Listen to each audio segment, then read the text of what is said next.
Con el permiso de la mesa directiva,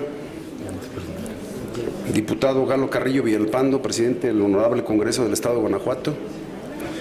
los que suscribimos, diputados que integramos el Grupo Parlamentario del Partido Revolucionario Institucional en la 62ª legislatura del Congreso del Estado de Guanajuato y con fundamento en los artículos 56, fracción segunda de la Constitución Política para el Estado de Guanajuato y 146, fracción segunda de la Ley Orgánica del Poder Legislativo del Estado Libre y Soberano de Guanajuato, sometemos a la consideración del Pleno de esta Asamblea la iniciativa con proyecto de decreto para reformar los artículos 9, segundo párrafo, 23, primer párrafo, 154, primer párrafo, 155, primero y segundo párrafos, 198, fracción segunda, 226, párrafo primero, 251, 261, fracción primera, y se adiciona un artículo 226 bis del Código de Procedimientos y Justicia Administrativa para el Estado y los municipios de Guanajuato, de conformidad con la siguiente exposición de motivos. El Estado, al ser un fenómeno histórico, va sufriendo una evolución al correr del tiempo. Esa evolución afecta y condiciona a muchas de sus características fundamentales, sobre todo a partir de su organización, y que es consecuencia de una serie de factores que, producidos en ámbitos diversos, se superponen unos a otros, determinando importantes cambios sociales que se traducen en mayores demandas de la sociedad hacia la administración pública estatal. De tal suerte, resulta conveniente evolucionar los mecanismos jurídicos para la defensa de los derechos y los intereses de los particulares frente a una administración pública cada vez más poderosa y sobreregulada. El Estado se caracteriza por su intervención creciente en las actividades económicas, sociales, políticas y culturales, con el objeto esencial de armonizar y coordinar los diversos intereses de una comunidad. Esta actividad se realiza esencialmente por medio de la organización técnica con la cual cuenta el Estado moderno para obtener esos objetivos de justicia social, es decir, la administración pública, la que se ha transformado de manera paulatina, pero irreversible, en una entidad cada vez más extensa y compleja. Lo anterior ha determinado que el gobernado administrado se encuentre en una situación muy desventajosa frente a la administración pública estatal y municipal. Por ello,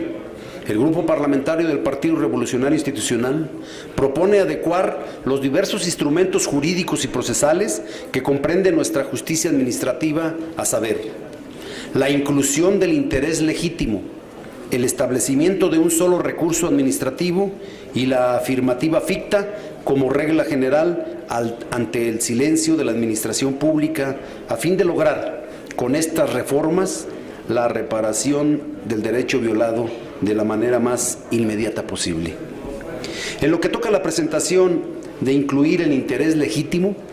es necesario señalar que, entendido como las normas que establecen los llamados intereses difusos y que se encuentran encaminadas a producir ciertos resultados en la sociedad o en algunos núcleos o grupos que la integran y que, como ella, carecen de personalidad jurídica, tienden a regular o a proteger a entidades sociales más o menos amplias, pero que carecen del atributo de la personalidad jurídica. Mediante estas reformas se pretende tutelar intereses colectivos en la inteligencia de que no otorgan derechos subjetivos al grupo social por la sencilla razón de que éste carece de personalidad jurídica, ni a sus integrantes porque no son ellos en lo individual los destinatarios de la norma. La propuesta en cuestión pretende tutelar intereses de una colectividad que carece de personalidad jurídica sin otorgar derechos subjetivos a sus integrantes. De lo anterior se desprende que el interés jurídico supone la existencia de un derecho dentro de la esfera jurídica particular de un individuo, es decir, que se encuentra dentro de su estatus jurídico. En cambio, pretendemos incluir el interés legítimo para poder accionar sin necesidad de que se colme una afectación directa al estatus jurídico, sino una indirecta, en la medida en que la persona sufre una afectación no en sí misma, sino por encontrarse ubicada en una especial situación frente al orden jurídico que le permite accionar para obtener el respeto a sus intereses jurídicamente tutelados, aunque no goce de un derecho subjetivo reflejo individual. Además, puede estimarse que la afectación al interés legítimo se da en la medida en que el sujeto forma parte de un ente colectivo que, de manera abstracta, tiene interés en el orden jurídico opere de manera efectiva, lo que explica que se hable de un interés individual o colectivo, pero en el entendido en que la afectación individual solo podrá darse en la medida en que se forme parte de una colectividad interesada, pues, de lo contrario, se estaría en presencia de un interés jurídico o de un interés simple. Esta elaboración conceptual de la Suprema Corte de Justicia de la Nación explica y le da sentido a la terminología usada en la iniciativa que hoy presentamos. La regulación del interés legítimo como condición de procedibilidad tanto de los procedimientos como al proceso administrativo. En suma,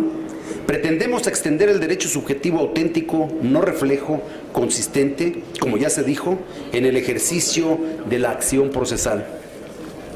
Por otro lado, ni duda cabe que es en el ámbito administrativo donde mayor número de violaciones al derecho de petición se registra. Eso se explica porque son las autoridades administrativas, en razón de sus actividades específicas y por su creciente intervención en la vida económica, social y política de la sociedad moderna, las que con mayor frecuencia lesionan derechos fundamentales de los gobernados. En el caso que nos ocupa, más que vulneraciones al derecho de petición, encontramos violaciones al derecho de respuesta, y es precisamente en tal tenor que dedicamos este capítulo a las consecuencias jurídicas visibles en el caso de violaciones al derecho de respuesta, aunque, como lo hemos reiterado ya, la doctrina y los tribunales federales hablan de violación al derecho de petición. Trasladada al ámbito administrativo la premisa que puede desprenderse del texto del artículo 8º constitucional, la cual es la siguiente: la administración pública tiene la obligación de resolver expresamente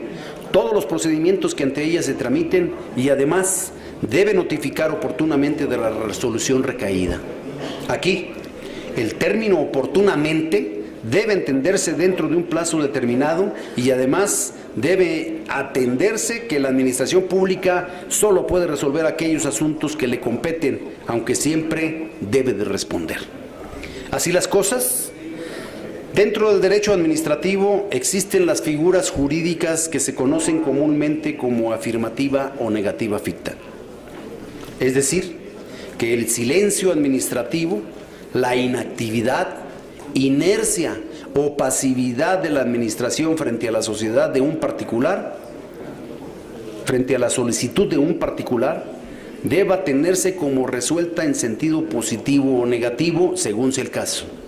Nuestro Código de Procedimiento y Justicia Administrativa para el Estado y los municipios de Guanajuato sostienen que ante el silencio de la administración opera la negativa, es decir,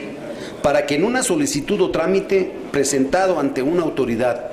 y cuyo cumplimiento por parte de ésta se realiza fuera del plazo que determinan las leyes, se pueda obtener una respuesta presunta, se entiende en sentido negativo, de tal suerte que para hacer más eficientes a la administración pública estatal y municipal, proponemos que el sentido sea positivo por la omisión de la autoridad. Por último, honorable Asamblea, actualmente las diversas leyes administrativas y reglamentos contemplan recursos, medios de impugnación, que se tramitan y resuelven por las propias autoridades administrativas, los cuales tienen una forma de sustanciación variada, lo que propicia la confusión del gobernado, que tenga distintos asuntos de naturaleza administrativa y dificulta que las autoridades administrativas lo resuelvan con la debida oportunidad, por lo que al proponerse la adopción de un único recurso que sustituya a los demás recursos previstos, se garantizará la certeza jurídica a los gobernados, quienes conocerán las reglas aplicables al mismo al acudir a un solo texto legal, y permitirá agilizar su resolución por parte de las autoridades administrativas encargadas de tal función. Esto genera una verdadera y pronta simplificación administrativa, precisando los procedimientos que no estarán sujetos a este recurso. Por lo antes expuesto, presentamos a esta soberanía el siguiente decreto para reformar los artículos 9, segundo párrafo, 23, primer párrafo, 154, primer párrafo, 155, párrafos primero y segundo, 198, fracción segunda, 226, párrafo primero, 251, 261, fracción primera, y se adiciona un artículo 226 bis del Código de Procedimientos y Justicia Administrativa para el Estado y los municipios de Guanajuato. Por su atención, paciencia y tolerancia, muchas gracias.